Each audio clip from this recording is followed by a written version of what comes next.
नमस्ते अनि हार्दिक हार्दिक स्वागत अनि न्यानो अभिवादन। धेरै दिनको विश्राम भन्दिनँ म, किनभने चाहिँ म दैनिक रूपमा कन्टेन्ट क्रिएट गरिरहेको छु, कन्टेन्ट बनाइरहेको छु। त्यही भएर धेरै दिनको विश्राम भन्न चाहिँ मिल्दैन हैन।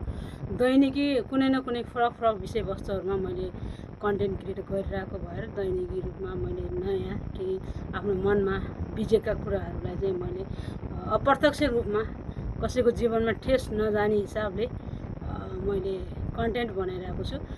त्यसको लागि हजुरहरूले हेरेर साथ दिनुभएको छ। त्योभन्दा अझै साथ सपोर्ट गरिदिनु होला। हजुरको माया प्रेम स्नेहले गर्दा म अगाडि बढ्ने मौका मिल्नेछ हैन। साथ सपोर्ट भयो भने अगाडि बढ्ने, एकअर्कालाई साथ सपोर्ट गरेर साथ दिनु होला। र टिकटकमा आचार्य सानु प्लस सानु आचार्य टिकटक आइडीमा फलो गरिदिनु होला। र सानु आचार्य युट्युब च्यानललाई पनि सब्सक्राइब गरिदिनु होला। फेसबुकतिर पनि सानु आचार्य नै छ, त्यहाँ गएर पनि फलो गरिदिन नभुल्नु होला है। भन्दै आजको विषयवस्तुतिर म हजुरहरूको ध्यान आकर्षण गर्न चाहन्छु। आजको विषयवस्तु भनेको छोराछोरी बिचको भिन्नता, जुन समाजमा चलिआएको त्यो भिन्नतालाई मैले आज बोल्न मन लाग्यो। सर्वप्रथम मलाई यो सुन्दर संसार देखाउनु भएकोमा मेरो प्यारो बाबा अनि मम्मीलाई हृदयदेखि नमन व्यक्त गर्न चाहन्छु यो शुभ बिहानीमा हैन। मलाई चाहिँ अब असल भनौँ या कस्तो भनौँ, सुपुत्रीको जन्म दिनुभयो हैन। हामी चाहिँ 4वटा दिदीबहिनी छौँ हैन। हाम्रो घरमा चाहिँ दाजुभाइ चाहिँ हुनुहुन्न हैन। अब जे हो त्यही भन्नुपर्छ। त्यही भएर आज चाहिँ यही विषयवस्तुमा चाहिँ मलाई बोल्न मन लाग्यो हैन। किनभने छोराछोरी बिचमा भिन्नता चाहिँ धेरै भोग्यो हो क्या जिन्दगीमा। त्यही भएर मैले चाहिँ यसमा बोल्न मन लाग्थ्यो भने हैन। कसैलाई झर्को लाउला, कसैलाई अब केही लाउला हैन। त्यो सबैले राम्रै कुरा भन्नै पर्छ, सबैले मलाई राम्रै भन्नुपर्छ भन्ने म होप राख्दिनँ हैन।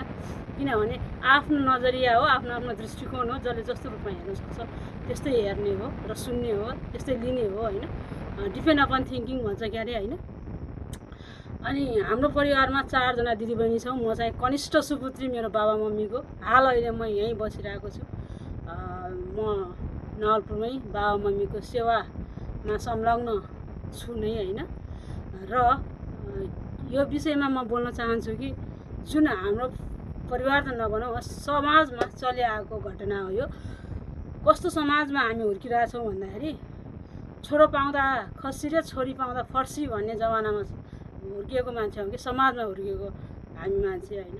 समाज हेर्नु न कतातिर ढल्किँदैछ। मै हुँ भन्ने बुद्धिजीवी मान्छेहरूले पनि, बुद्धिजीवी सरकारले पनि बाहिर के गर्नुहुन्छ थाहा छ? बाहिर चाहिँ छोराछोरी बराबरी भनेर माइक पकडेर भाषण गर्नुहुन्छ। अनि घर आएर छोरी जन्मेपछि घरमा आएर शासन गर्नुहुन्छ क्या हैन। अनि बाहिर भाषण दिएर घरमा शासन गरेको केही फाइदा भयो र? भन्नु न। बाहिर म के भन्छु भने भित्र जे छ बाहिर पनि त्यही होस् क्या। त्यो भित्र एउटा बाहिर एउटा त्यो राम्रो हुँदैन। दुईवटा मन बनाउन हुँदैन भन्न चाहन्छु। हामी झन् अब घरमा दाजुभाइ नभएको छोरी मात्रै जन्माएको, हाम्रो मम्मीले कतिसम्म खेप्नु भयो होला भन्ने कुरा त अब भनिसाध्य नै छैन हैन। विशेष त आफन्तीय जनहरूबाट बाहिरको मान्छेलाई त के थाहा हुन्छ र भित्रको होइन र? भित्रको कुरा त बाहिरको मान्छेलाई थाहा हुने कुरो होइन। विशेष छुरा धस्ने भनेकै आफन्त हुँदो रहेछ। हामी चाहिँ 4 बहिनी छौँ होइन। 4 बहिनी छौँ। हाम्रो मम्मीले चाहिँ छोरी जन्माएकोमा धेरै खप्नु भयो अरे होइन। त्यस पछाडि चाहिँ हाम्रो जेठी दिदीको बिहे भएपछि पनि पहिला चाहिँ दिदीले 2वटा नानी जन्माए होइन। त्यसपछि पनि मान्छेहरूले भने के आमाले पनि छोरी पाए, छोरीले पनि छोरी पाए भन्न पनि भ्याए के। भन्नु न कस्तो समाज हो हेर्नु न।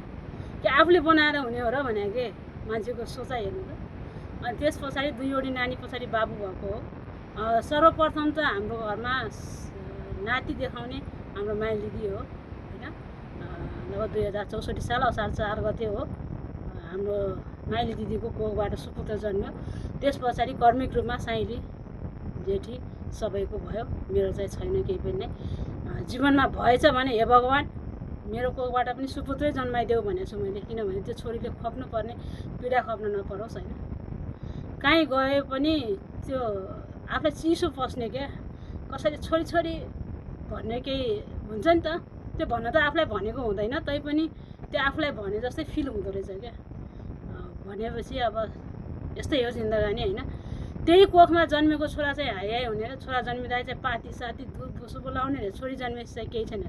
आखिर पीडा जन्माउने आमालाई त्यही पीडा हो नि त, 9 महिना कोखमा राख्नै पर्छ छोरालाई पनि छोरीलाई पनि होइन।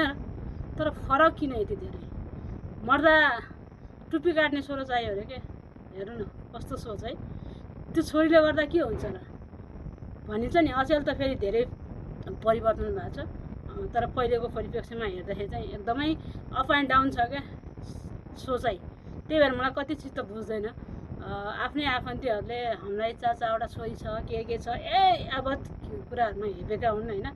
हामी धेरै भएर हामीलाई हेपेका थिए धेरैजनाले। अब यो ऊ त किन भन्नु पऱ्यो र होइन।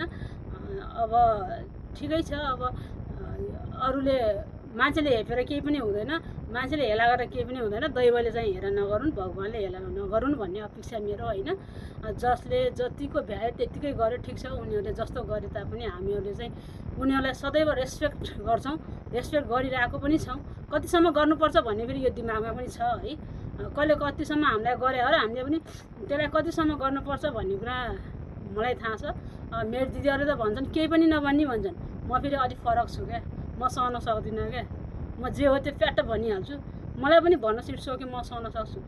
तर होइन मेरो आमालाई दिएको पीडा सम्झिँदाखेरि अझै पनि मलाई खै के भनौँ नभनौँ है। धेरै भन्यो भने फेरि हामीलाई नै भन्यो भन्ने ठान्छन् फेरि। त्यो चाहिँ सम्झन चाहन्न मैले त्यो पल। अनि मैले जिन्दगीमा स्वयं आफै भोगेको यो चाहिँ करिब तपाईँको 79-80 सालतिरको कुरा हो। भर्खरैको लेटेस्ट हो मैले भोगेको। म मामा घर सराद खान गएको थिएँ। सराद खान गएको बेलामा होइन मामाले टिका लाउन बोलाउनु भयो। अब हाम्रै इष्टमित्र हुनुहुन्थ्यो, फलानु भनेर त नकिटाउँ होइन। हाम्रो इष्टमित्रले के भन्नु भने मामा चाहिँ भान्जी टिका लाउन आऊ है भन्नु हो। अनि मेरो आफन्तीले के भन्नु, पहिला चाहिँ भान्जालाई लाउने अनि पछि भान्जीलाई लाउने अरे। हेरौँ न, आफ्नै आफन्तीबाट तिरस्कृत। अनि त्यस्तो आफन्ती कहाँ जान मन लाग्छ आफै भन्नु न। त्यहाँले मनन गर्नु होला सायद, अब भुल्नुभयो होला। तर भनेको शब्द चाहिँ बिजिरहेछ मनमा। हुन त के अरे अचानकको पीडा कुकुरलाई थाहा हुने भए किन रेट्थ्यो होला र होइन। त्यो भन्ने मान्छेले सम्झिने भए सायद भन्थेन होला। त्यतिसम्म न्यारो कन्सेप्ट छ क्या हाम्रो समाजमा। भनेपछि आफै सोच्नु न हामी कस्तो समाजमा हुर्किरहेको छौँ, कति डिफ्रेन्स छ छोराछोरीमा। तर म चाहिँ अहिले चाहिँ अब मैले मेरो बाबा मम्मीलाई हेरेर बसिरहेको छु। अब बाहिरबाट मूल्याङ्कन गर्नुभयो होला मैले कस्तो गरिरहेको छु के गरिरहेको छु भन्ने कुरा चाहिँ मूल्याङ्कन गर्ने जिम्मा बाहिरको हो। किनभने आफूले त आफू सबै कुरा राम्रो गरेको जस्तो लाउँछ होइन। मूल्याङ्कन अरूको जिम्मामा छोड्नुपर्छ भन्ने चाहिँ मेरो सोच हो। त्यही भएर चाहिँ आगामी दिनहरूमा कसैले पनि छोरा र छोरी बिच चाहिँ भिन्नता नगरिदिनु होला भन्ने चाहिँ मेरो सुझाव सल्लाह दिँदै अहिलेको यो सानो भिडियोबाट म सानो आचार्य छुट्टिन चाहन्छु।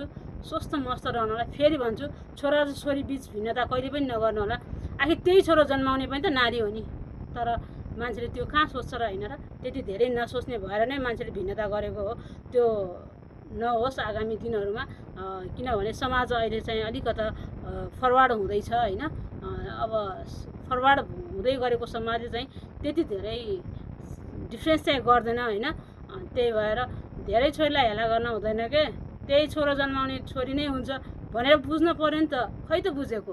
यही नबुझेको भएर नै समाजमा उच निच भएको हो क्या। तर समाज कस्तो छ गाह्रो छ।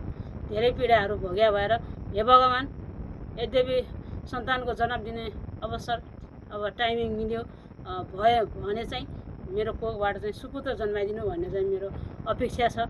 किनभने हामीले मेरो आमाले भोगेको जस्तो पीडा हामीले पनि भोग्न नपरोस्। किनभने आमाले पनि छोरीछोरी पाए, छोरीले पनि छोरीछोरी पाए भन्ने चाहिँ त्यो नहोस् भन्ने मेरो अपेक्षा भन्दै शुभ दिन है त। जस्तो सोच्नुहुन्छ त्यस्तै कमेन्ट दिनु होला, जस्तो लाग्छ त्यस्तै कमेन्ट गर्नु होला।